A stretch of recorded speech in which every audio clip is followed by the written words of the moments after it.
और अब बात अखिलेश यादव के बड़े बयान की। बीजेपी पर वोट चोरी का अखिलेश यादव ने आरोप लगाया है। चोरी नहीं रुकी तो जनता सड़कों पर उतरेगी। कानून व्यवस्था को लेकर सपा ने निशाना भी साधा। साथ ही डबल इंजन की सरकार में अंदरूनी लड़ाई है। सपा प्रमुख अखिलेश यादव शुक्रवार को सरदार के लुक में नजर आए। तो कानून व्यवस्था को लेकर भी सरकार को घेरते हुए अखिलेश यादव नजर आए हैं। इसके अलावा आपको बता दें कि वोट चोरी का आरोप भी अखिलेश यादव की ओर से सरकार पर लगाया है।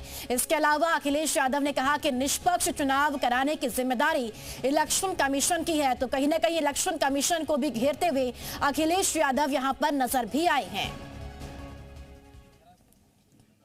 अब मैं कहना चाहता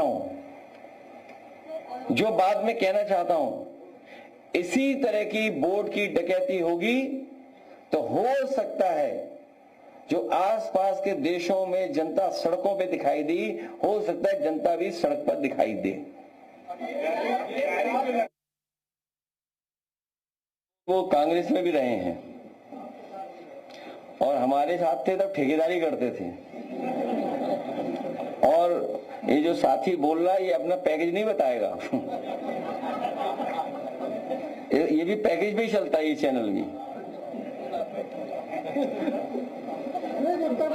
अरे रुक जाओ, पूरी बात तो जाने दो।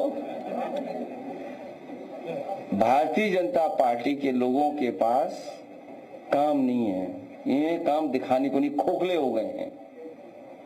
जैसे 400 करोड़ की सड़क बनी, बीजेपी के लोग ऊपर से चमकते हुए दिखाई देते, अंदर से खोखले हैं।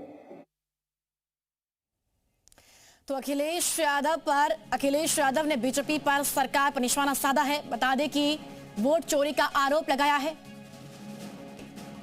शरद जी हमारे साथ जुड़ चुके हैं ज्यादा बातचीत के लिए, बीजेपी से प्रवक्ता है शरद जी। अखिलेश यादव वोट चोरी का आपके ऊपर आरोप लगा रही हैं। इससे पहले बिहार में मुद्दा गर्मा रहा था, लेकिन अब यूपी में भी यह मुद्दा विपक्ष आपके ऊपर आरोपों की बौछार लगा रहा है कि वोट चोरी की गई है।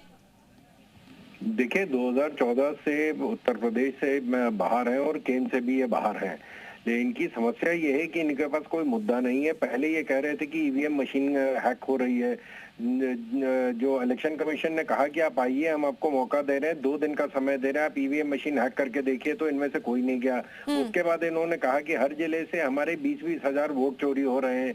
इनको कैसे पता है कि हर जिले में इनके 20,000 वोट है, क्योंकि वोट तो सीक्रेट होता है। इनको कैसे पता चला कि 20,000 वोट है? फिर इन्होंने कहा कि साहब ईवीएम मशीन हैक हो रही है। उसके बाद इन्होंने कहा जब हम ईवीएम मशीन हैक कर सकते हैं तो हमको ये वोट चोरी और जो इलेक्शन रोल्स उसमें हमें चेंज करने की क्या जरूरत है? अभी 15 दिन पहले सुप्रीम कोर्ट ने कहा है कि पूरा विपक्ष मिलके बिहार में सिर्फ 138 ऑब्जेक्शन दे सका है जो उन्होंने फाइल किया है। जब इलेक्शन कमीशन ने कहा कि आपको 30 लोगों को हम मौका दे रहे हैं, आप आइए, जो अपनी बात कहनी है आप आके कहिए, तो ये 300 लोगों के लेके पहुंच गए।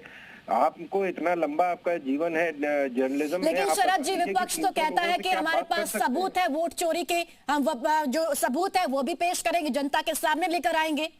देखिए, पवन खेड़ा जी जो बता रहे थे कि इनके पास सबूत है, तो उनका तो अपना ही वोटर आईडी कार्ड उन्होंने, जब उनके पास एक एग्जिस्टिंग कार्ड था उसमें 2 फॉर्म भर के उसमें जिसमें पता बदलना था, इन्होंने एक नया फाइल किया। ठीक है शरद जी, मैं आपके पास लौट रही हूँ। समाजवादी पार्टी के प्रवक्ता प्रोफेसर भुवन भास्कर जोशी जी हमारे साथ जुड़ चुके हैं। प्रोफेसर साहब, अब बीजेपी ये पूछ रही है कि आपके पास सबूत क्या है वोट चोरी के आरोप की, और साथ ही साथ जिस तरह से आप नेपाल का हवाला दे रहे हैं कि जो स्थिति नेपाल की है उसी तरह से जनता अब यहाँ पर भी सड़कों पर उतरेगी।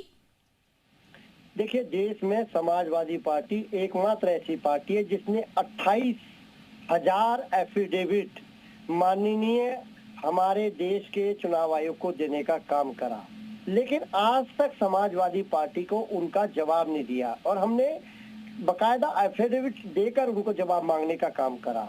और मैं एज ए इंटरनेशनल रिलेशन के स्टूडेंट होने के कारण मैं इतना काम बहुत जिम्मेदारी से कह सकता हूँ कि जो हमारे आसपास के पड़ोसी देश मुल्क है उनका भी हमारे देश की राजनीति में थोड़ा बहुत असर पड़ता है।